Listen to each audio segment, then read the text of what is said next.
어제 제가 제약바이오랑 금융 테마에 대해 말씀을 드렸어요. 실제로 저희는 시장 조정 속에서 그런 테마들을 좀 매수를 해 나아갈 거고, 다시 시장이 이제 힘을 응축했다가 분출하는 그 시점에 또 한번 저희가 매도할 수 있는 시점이 올 거라고 봅니다.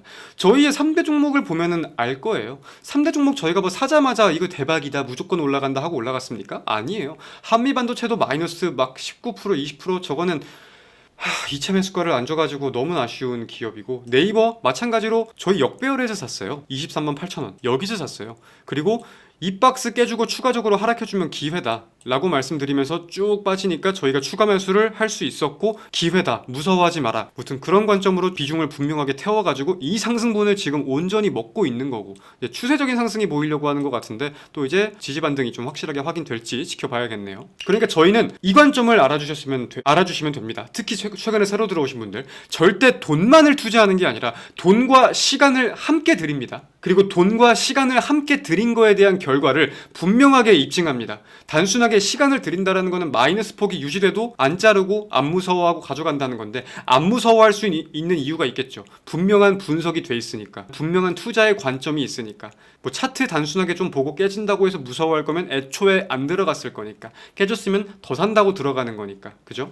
뭐 리노공업 같은 경우는 빠르게 수익 실현을 했었고, ST팜은 또 좀 눌렸다가 올라가서 수익 실현을 했죠, 이것도. 근데 이걸 제가 단 한 번이라도 물렸다고 표현한 적은 없다는 거죠. 시간과 돈을 들이면서 떨어지면 더 살 생각으로 1차 매수를 하는 거니까. 그 관점을 잘 이해를 해주셔야 돼요. 그래야 우리가 편안한 마음으로 비중을 태울 수 있고, 그래야 큰 돈을 번다는 겁니다.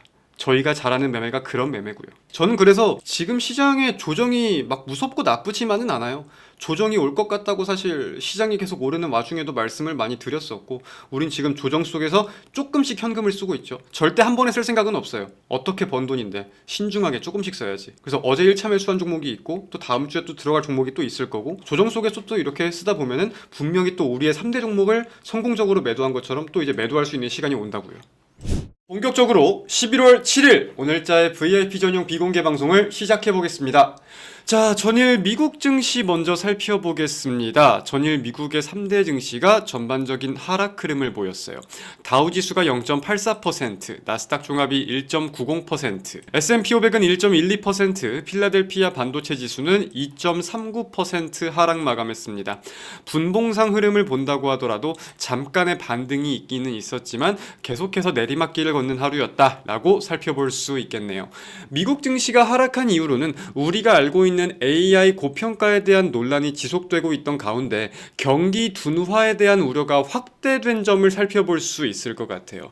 어제 이제 민간 고용 지표가 하나 발표되었습니다. CGNC라고, 챌린저 그레이 앤드 크리스마스라는 기업이라고 하는데, 해당 기업에서 미국 기업들의 10월 감원 규모가 15만 명이 넘었다고 발표를 했어요. 근데 이게 전월 대비해서도 그렇고 전년 동기 대비해서도 그렇고 꽤나 크게 급증했다라는 소식이 함께 나오면서 경기 둔화 우려가 갑작스레 확산을 했다라고 보입니다. 물론 이제 AI의 역할도 어느 정도 있던 것 같긴 하지만 아직 AI에 대한 효과가 확실하게 드러나지는 않은 상황에서 이제 시장에 경고 신호가 나왔다, 경기 둔화 우려가 커졌다, 이런 식으로 반응을 하는 게 더욱 많은 것 같아요. 사실 근데 챌린저 그레이 앤드 크리스마스, 저는 어떤 기업인지 잘 모릅니다. 그리고 아마 지금 방송을 보시는 시청자분들도 많이들 모르실 거라고 생각을 해요. 근데 찾아보니까 공신력이 꽤나 있는 기관이라고 하기는 하는데, 원래 시장에서 등장하던 존재는 아니었다라는 거죠. 제가 말씀드리고 싶은 거는. 그래서 아마 셧다운 국면 속에서 경제지표 발표가 지연되고 연기되다 보니까 이렇게 민간 지표가 발표되는 거 하나하나에도 큰 의미를 두고 있는 게 아닌가라고 생각을 합니다. 그래서 이제 고용지표에 대해 우리가 좀 따져볼 부분은 구인 비중이 꽤나 크게 확대되었다는 거를 볼 수 있었잖아요. 근데 반대로 오늘자의 데이터를 보면은 해고 비율도 급증을 한 겁니다. 그래서 이거는 아직 우리가 섣부르게 뭐가 어떻게 된 거다 라고 해석을 하기에는 조금 이른 시간이 아닌가라고 생각을 합니다. 물론 이걸 자세히 조금만 파본다고 하면 ADP 보고서에서 구인 건수가 늘어났던 거는 서비스업 비중이 굉장히 컸었고, 이번 CGNC의 해고 건수에서 늘어난 부분은 테크, 기술 부문이 좀 크기는 컸는데, 아직까지 우리가 종합적인 지표를 보지 못한 상황에서 지표 하나하나에 너무 일희일비하기에는 데이터가 아직은 제한적이다, 공개되어 있는 정보가. 저 같은 경우는 그렇게 생각을 합니다. 그리고 반대로는 사실 이 고용 시장이 둔화된다라는 거는 금리 인하에 대한 기대감도 커지는 거잖아요. 근데 금리 인하에 대한 트리거를 두고 하염없이 뺀다는 거는 차익 실현, 최근에 많이 올랐다 보니까 그에 대한 차익 실현 성격이 강하다는 점도 어느 정도 인지는 해야 할 것 같습니다. 확실한 건 지금 시장은 호재보다 악재에 좀 민감하게 반응하는 경향은 있습니다. 미국 증시가 지금 계속 음봉 마감을 하는 이유가 호재보다 악재에 더 민감하게 반응을 하는 것 같다. 미증시가 상승했든 하락했든 음봉 마감을 하는 데에 대해서 그런 말씀들을 좀 드렸잖아요. 그렇기에 조정이 나올 거라고 예상을 좀 했었고, 근데 지금으로서는 그러한 분위기가 좀 더 커지는 게 아닌가라고 생각을 합니다. 그래서 뭐 정리를 좀 해보면 고용 쇼크와 AI 고평가 논란이 하락의 주된 이유였는데 생각지도 못한 고용, 해고에 대한 비율이 급증하면서 어제 미증시에 좀 적지 않은 충격을 주었다라고 정리할 수 있겠습니다.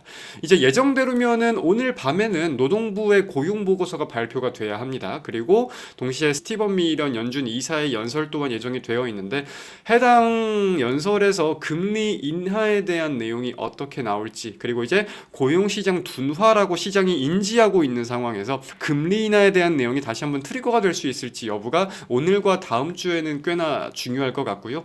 그래서 저희는 이런 금리 인하나 유동성 공급 장세에 대해서 인지를 하고 제약 바이오를 지금 편입을 하고 있습니다.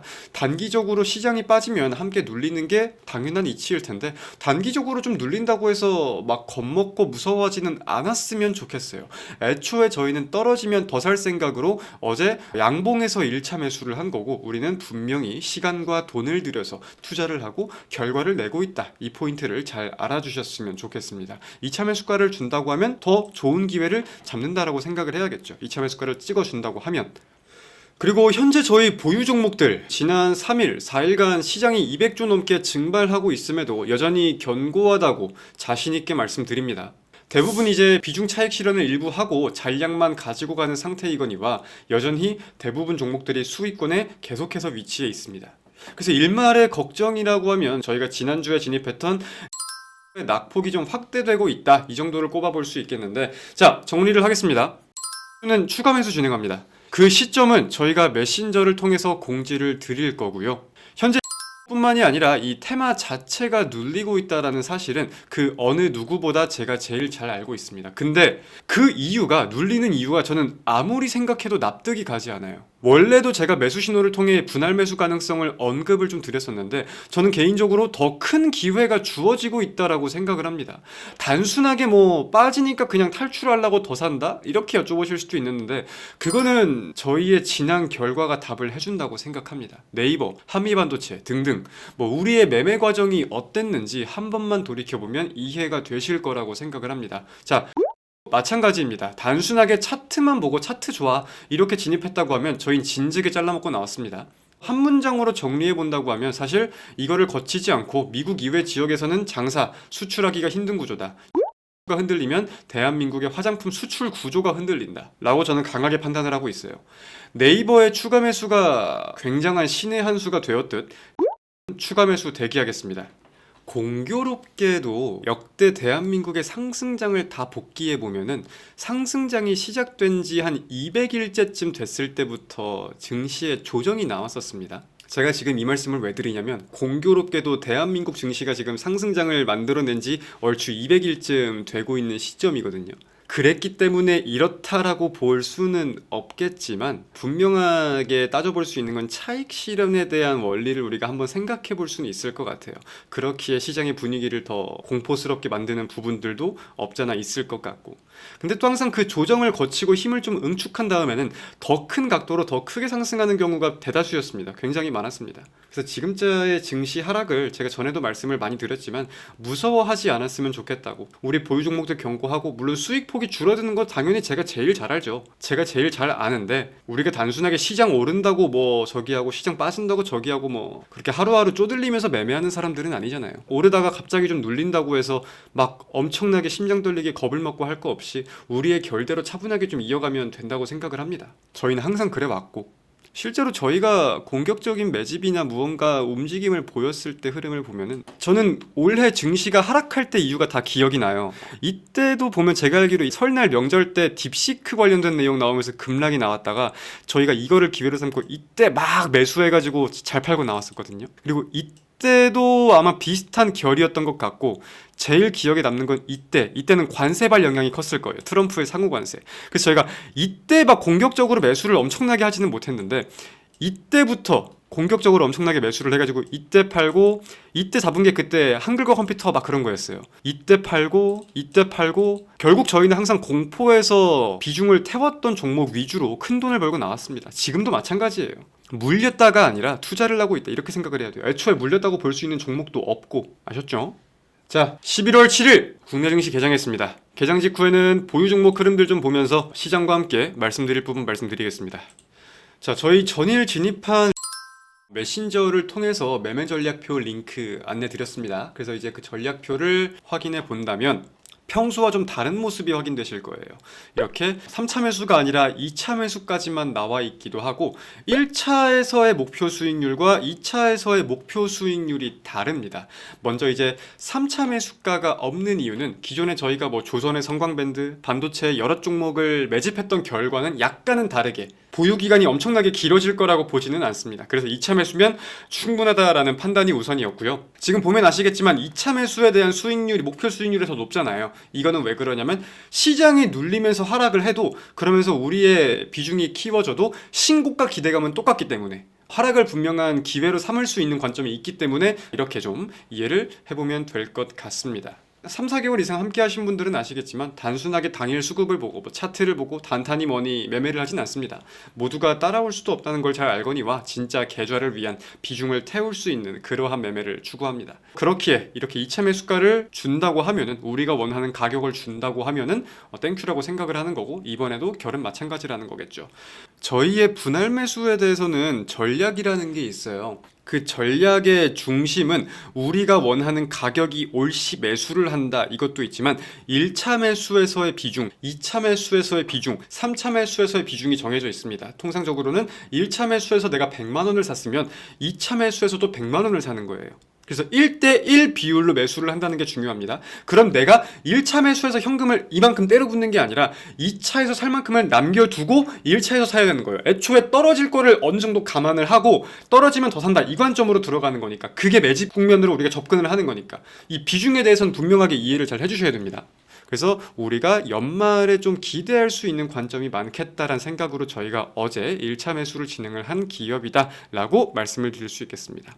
그리고 이거는 이제 아까 말씀드린 내용인데요. 10월 말을 기준으로 동 종목에 대한 외국인의 관심이 확대가 되고 있다. 이 시기에 큰 의미를 두는 건 코스피 대형주에서 외국인의 매도 물량이 증가하는 시점부터 해당 종목의 외국인 비중은 올라가고 있다는 뜻인데요. 해당 수급과 함께 하락 추세를 끝마친 후 추세가 전환되고 있다는 점을 고려한다면 현 시점 1차 매수는 매우 적절한 판단이라고 여겨집니다. 더불어 파이프라인별 가치를 우리가 단순 합산해 보아도 파이프라인도 계속 이제 임상을 진행하면서 가치가 커지잖아요. 상용화에 대한 기대도 커지고 그래서 그런 내용들을 종합했을 때 우리가 가치를 단순 더하기 합산해 본다고 해도 현재의 시가총액은 더 리레이팅이 돼야 한다라는 관점으로 투자의 포인트는 분명하다. 그렇기에 저희는 현재 시점부터 매수를 한다라고 정리할 수 있겠습니다. 그래서 국내 증시가 지금 조정 국면인 건 분명히 맞아요. 그리고 저희는 항상 해왔듯이 조정 속에서 1차 매수를 하는 겁니다. 조정이 더 크게 나오면 2차 매수를 하는 거고 시장 전망에 대해서는 누구보다 계속해서 열심히 하겠지만 시장의 저점을 맞출 수 있는 사람은 그 누구도 없습니다. 그렇기에 저희가 이제 원하는 포인트나 국면이 혹은 가격이 확인됐을 때 1차 매수를 하고 더 떨어지면 2차 매수를 하고 그렇게 편안하게 투자를 하는 거니까 단기적인 움직임에 너무 일희일비하지 마시고 차분하게 한번 잘 지켜보겠습니다.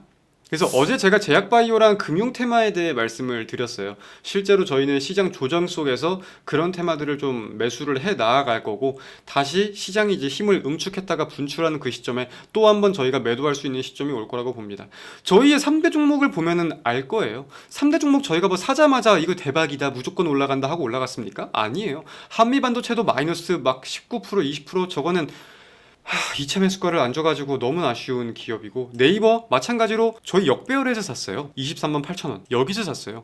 그리고 이 박스 깨주고 추가적으로 하락해주면 기회다 라고 말씀드리면서 쭉 빠지니까 저희가 추가 매수를 할 수 있었고, 기회다, 무서워하지 마라, 무튼 그런 관점으로 비중을 분명하게 태워가지고 이 상승분을 지금 온전히 먹고 있는 거고, 이제 추세적인 상승이 보이려고 하는 것 같은데 또 이제 지지 반등이 좀 확실하게 확인될지 지켜봐야겠네요. 그러니까 저희는 이 관점을 알아주시면 됩니다. 특히 최근에 새로 들어오신 분들, 절대 돈만을 투자하는 게 아니라 돈과 시간을 함께 드립니다. 그리고 돈과 시간을 함께 드린 거에 대한 결과를 분명하게 입증합니다. 단순하게 시간을 드린다라는 거는 마이너스 폭이 유지돼도 안 자르고 안 무서워하고 가져간다는 건데, 안 무서워할 수 있는 이유가 있겠죠. 분명한 분석이 돼 있으니까, 분명한 투자의 관점이 있으니까. 뭐 차트 단순하게 좀 보고 깨진다고 해서 무서워할 거면 애초에 안 들어갔을 거니까, 깨졌으면 더 산다고 들어가는 거니까, 그죠? 뭐 리노공업 같은 경우는 빠르게 수익 실현을 했었고, ST팜은 또 좀 눌렸다가 올라가서 수익 실현을 했죠, 이것도. 근데 이걸 제가 단 한 번이라도 물렸다고 표현한 적은 없다는 거죠. 시간과 돈을 들이면서 떨어지면 더 살 생각으로 1차 매수를 하는 거니까 그 관점을 잘 이해를 해주셔야 돼요. 그래야 우리가 편안한 마음으로 비중을 태울 수 있고, 그래야 큰 돈을 번다는 겁니다. 저희가 잘하는 매매가 그런 매매고요. 저는 그래서 지금 시장의 조정이 막 무섭고 나쁘지만은 않아요. 조정이 올 것 같다고 사실 시장이 계속 오르는 와중에도 말씀을 많이 드렸었고, 우린 지금 조정 속에서 조금씩 현금을 쓰고 있죠. 절대 한 번에 쓸 생각은 없어요. 어떻게 번 돈인데 신중하게 조금씩 써야지. 그래서 어제 1차 매수한 종목이 있고, 또 다음 주에 또 들어갈 종목이 또 있을 거고, 조정 속에서 또 이렇게 쓰다 보면은 분명히 또 우리의 3대 종목을 성공적으로 매도한 것처럼 또 이제 매도할 수 있는 시간이 온다고요. 자, 오늘 방송은 여기서 마무리하겠습니다. 주말줄 잘 보내시고요. 저는 다음 주에 찾아뵙겠습니다. 고생하셨습니다. 다음 주 만나요. 안녕.